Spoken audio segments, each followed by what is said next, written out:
This is part 6 of the presentation of Understanding Islam, Unpacking the Shahada. And we're looking at the lawful deception, the use of deception in Islam. In the previous part, I spoke about how there can be misunderstandings arising from translation involving Islamic sources. But there is also a permission to deceive that's built into the heart of Islamic teaching, and it is based upon the example of Muhammad. There's a doctrine called taqiyya, which is deception as a form of prevention of harm for the Muslim community. The key verse is chapter 3, verse 28. Let not the believers take for friends or helpers, guardians that's sometimes translated, people that have some care for you or will help you and protect you, unbelievers rather than believers. So don't make friends of non-Muslims. If any do that, in nothing will there be any help from Allah, except if you do it by way of precaution, that you may guard yourselves from them. That word guard has the same, is the same concept as taqiyya. But Allah cautions you to remember Him, for the final goal is to Allah. So what's this saying is that Muslims should not look for help or sponsorship, protection from non-Muslims, except to protect themselves. And this is understood to refer to situations where Muslims are in a minority, where they are vulnerable and they're dependent on non-Muslims for their health, for their well-being and their protection. So a typical example would be in the West, where Muslims are in a minority. They need the protection of Muslims. This is not preferred, this is not allowed really, but Allah will allow them to do that when they need it for precautionary reasons to protect themselves. And interestingly, this verse is one reason why Muslims might behave differently in a situation where they're in the minority than when they're in the majority. In the majority, where they don't need to be protected, the clear teaching is they should not befriend non-Muslims. But when they're in a minority, Allah permits them to, as a way of precaution, to protect themselves. What's particularly interesting is the commentaries on this passage and some of the ways this passage has been interpreted in the commentators.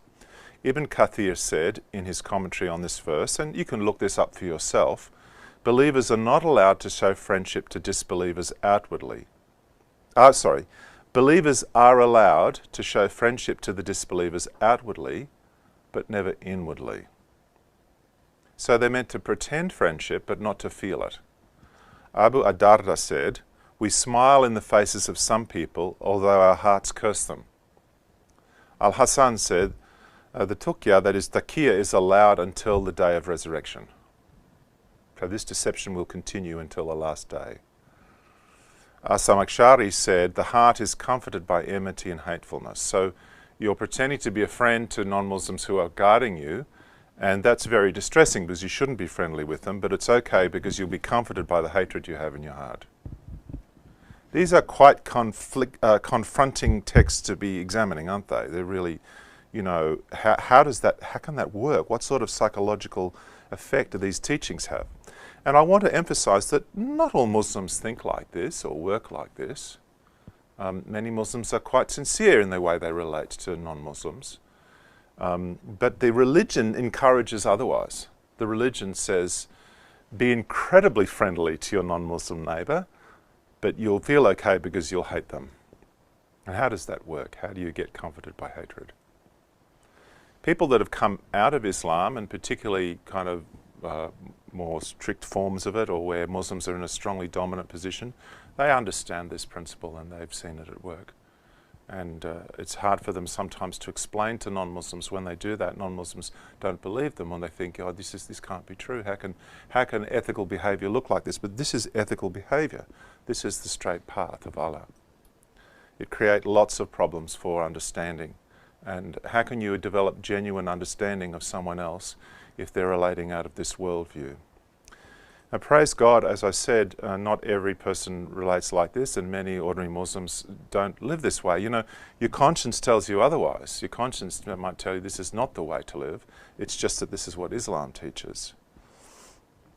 Here is another explanation of this. Al-Ghazali was a very prominent scholar of Islam, and he's well known for his philosophical approach, and he systematized this teaching about lying. And he said, lying is sometimes permissible for a given interest, scholars having established criteria defining what types of it are lawful. Speaking is a means to achieve objectives. If a praiseworthy aim is attainable through both telling the truth and lying, it's unlawful to accomplish it through lying because there's no need to lie. But when it's possible to achieve such an aim by lying but not by telling the truth, it's permissible to lie if obtaining the goal is permissible, and obligatory to lie if the goal is obligatory. So the end determines whether lying is permissible or obligatory or not.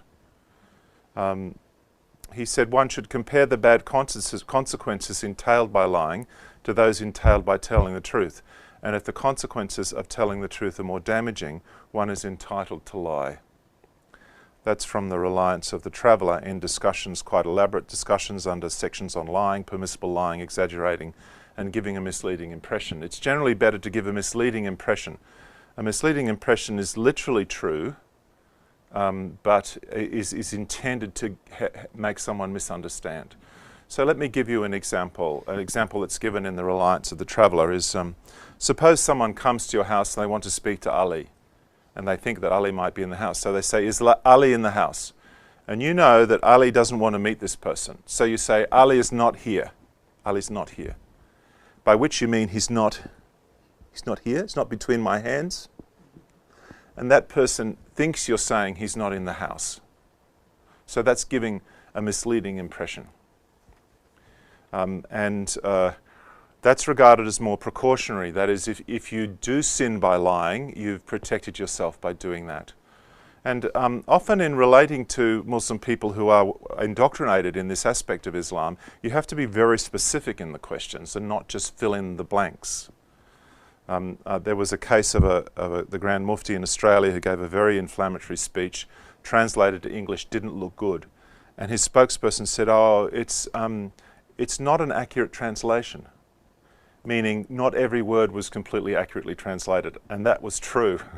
But the things that were offensive were accurately translated, but he gave the impression that there was something wrong with the translation, and the person listening filled in the blanks, you know. So that's a good example of those sorts of interactions. You can't just fill in the blanks sometimes. Lawful deception is a specific example of a deeper ethical issue in Islam, that the end justifies the means. Necessity permits what is forbidden. Islam, in one sense, is an incredibly flexible religion, so that you can come up with principles to get around just about anything. Yusuf al-Qaradawi has written a lot about the jurisprudence of balancing necessities. So you've got competing outcomes, so you do the thing that's the greatest value to the Muslim community. Now let me give you an example. Muslims are supposed to fast during Ramadan. They're not supposed to eat and drink from dawn to dusk.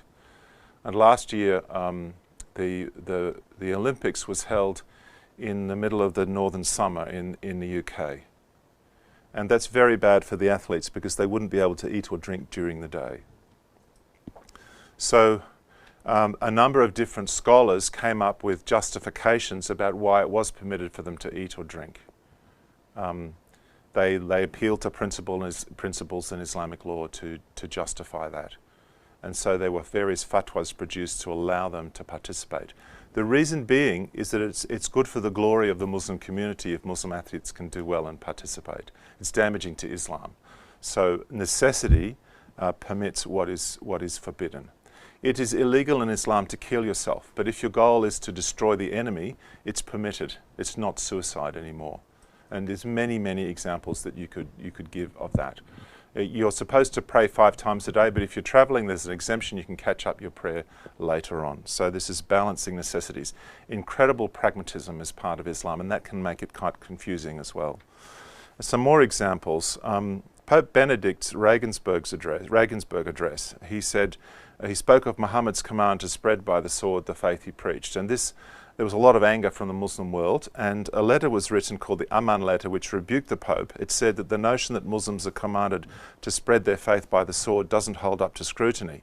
Now, one of the signatories of that was Muhammad Taqi Usmani, who is a senior jurist from Pakistan. And he had elsewhere written that aggressive jihad is lawful even today. Its justification cannot be veiled only because peace-loving inventors of atom bombs and hydrogen bombs call it expansionism. We should venerate this expansionism with complete self-confidence. What he's saying is it's a Muslim's prerogative to conquer the world. How dare you say we can't do that? And he is saying to the Pope, this idea that Islam was spread by the sword is false. And one leading Christian theologian read that letter and said, oh, Muslims don't support using violence to spread Islam. He was taken in by that line. Jihad is claimed to be an internal struggle. The greater jihad is against yourself, only defensive, spiritual. Military is the lesser jihad. This is emphasized. This is, again, a kind of deception, really. The lesser jihad hadith tradition is unsound. In hadith collections, the book of jihad is always about war. It's not about self-improvement. Commentaries on the Quran interpret jihad in the path of Allah as warfare. Several chapters of the Quran are named after aspects of warfare like the booty or the trench. Textbooks on jihad will be military manuals. In Sharia textbooks, the jihad chapter is about warfare, not psychological growth. And they could go on and on. It's a good example of something misleading. This next illustration is of someone who collated two texts by Azam Tamimi. He's from the UK, and he was speaking in two different occasions, one with American Public Radio and another time a fiery street speech. And the radio announcer stitched those two together so you get a contrast of the different voices with which he speaks, and we'll play it. Do you think that there is significant support in the British Muslim community for using violence to express opposition to British policies? Not at all. The majority of Muslims are absolutely opposed to the use of violence. It's illegitimate, it's not acceptable. But no Muslim individual or Muslim group has total authority over the minds and the hearts of every single individual in a community like this. We have a responsibility to explain this to our youngsters, that they cannot resort to force. And we say we are willing to bring it to an end peacefully. But if they don't want peace, we have another language. We have another language. And we have every right to use that language. And time will tell, and history will tell. Allahu Akbar! Allahu Akbar! Allahu Akbar! Oh, that was the end of that session, actually, so we'll stop there.